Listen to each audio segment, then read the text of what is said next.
Okay, ladies and gentlemen, once again, this is your pod host, OG Goat.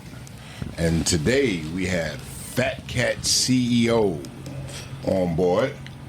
Thank you. You're quite welcome. Mr. Fat Cat, I want to let you know we're happy to have you today. And you understand our topic on what part of the game is that is this migrant situation and these immigrants coming into New York City. Yes, that's a very delicate and strong situation right now. They running around these streets out of control. Mayor Adams really ain't doing nothing about it. Now he wanna bring charges up against bus drivers and bus companies that's bringing the people here. They're just doing a job at the end of the day. Right. They pull up to these places, load their bus up, drop them off at another spot. That's it. They're just the transportation. Right. Now, the governor, on the other hand, y'all need to renegotiate your whole situation here. We just got over a pandemic, lost millions of people all over the world.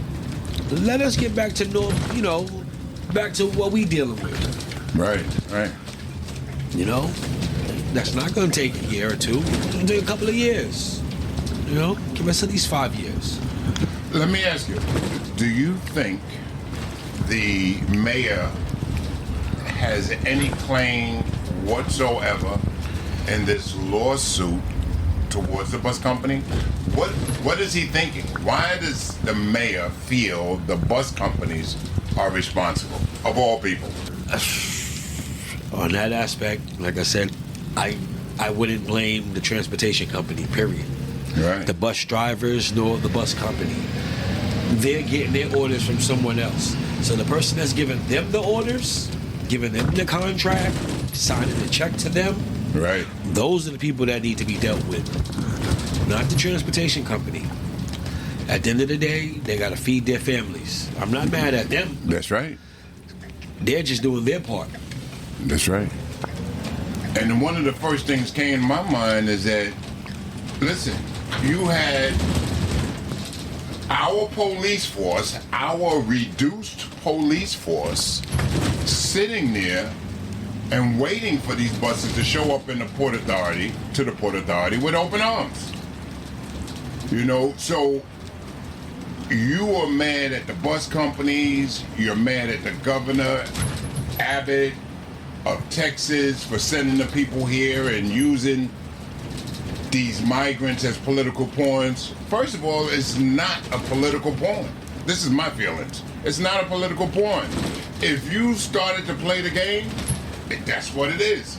You can't jump into a fight and halfway through the fight you getting your butt whooped and then talk about you want to sue. You really can't do that. What part of the game is that, once again? Right. What part of the game is that? You had your arms open. You quoted the base of the Statue of Liberty. Yep. And like you said, Mike, I agree with you 100%. There should have been a cap. Yep, it should have been a cap.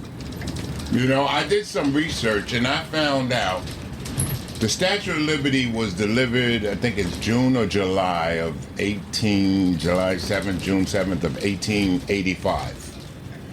So I Googled the number of the population at that time, comes to like 1.3 million. Now I found the population of New York, the same square miles of New York in 2023.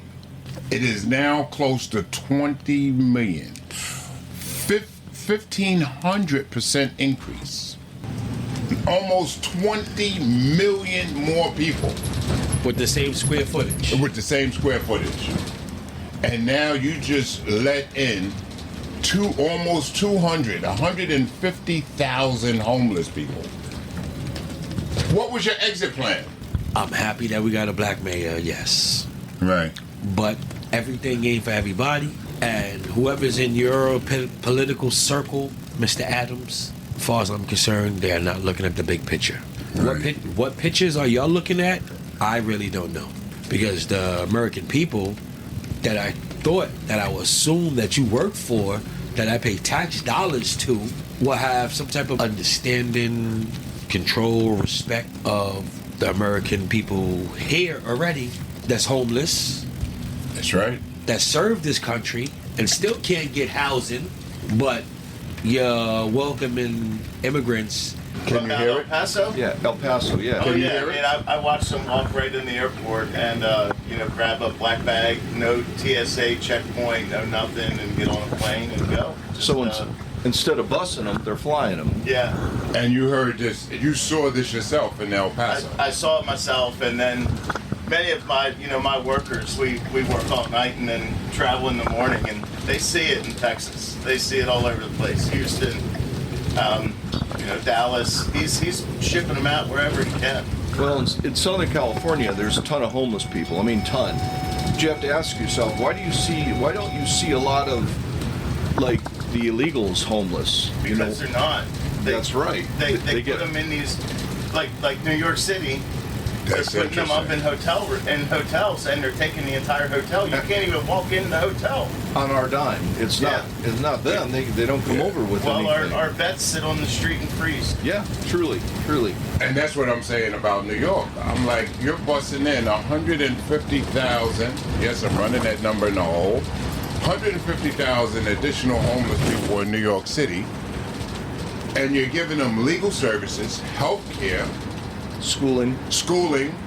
jobs. Who's paying for this? And what are you going to start them at? Minimum wage? Your minimum wage is not enough to live off of. No. And now you're allowing them in on the buses, and now you're bringing them in on planes.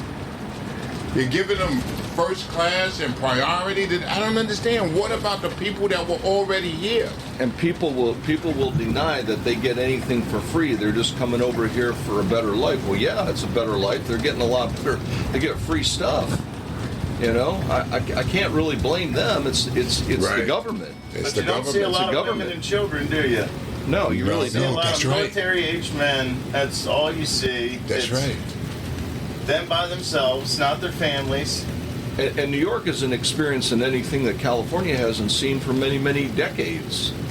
That's the thing, everybody else is starting to see this and get exposed to it. But New York is seeing this. Yeah, they are now. Yeah, And yeah. they're We're they're- feeling it. because they're being bussed in. But just Yeah. imagine how we feel in Texas. Yeah. All the ranch owners, just imagine who isn't stopped and caught and put on a bus and is in Houston and Dallas and all the kidnappings and shit that are going on. It's crazy in Dallas. Absolutely. Okay, we're back. Once again, this is your pod host, OG Goat. And as we was talking to a few people, our mayor, as we already discussed, is suing the bus companies for transporting these migrants to New York City. But it's not the bus companies' fault. The bus companies are paid to do a job, and they do it. They're a transportation company. That's it. They have nothing to do with migrants being accepted to New York City or making sure that there's places for them to stay. They have nothing to do with that. They get paid to go from point A to point B. So while we're chasing our tails here, according to the mayor, chasing our tails, going after the bus companies, because the migrants are not even coming through the buses no more. Well, let's put it this way. In addition to coming to New York City on buses, now they're flying in. Come on, Mayor. Get on the ball. So if you're going to sue the bus companies, what are you going to sue the airlines now for flying them in? Come on. Let's get with the program. Let's get on the ball. We voted for certain elected officials because we feel that they have the ability to do the job and to govern or mayorize the city like they're supposed to. And I don't know, you know what I mean? Instead of being proactive, we reactive, and it's not good. We're always behind the 8 ball. We really, on a serious note, we really need to step our game up.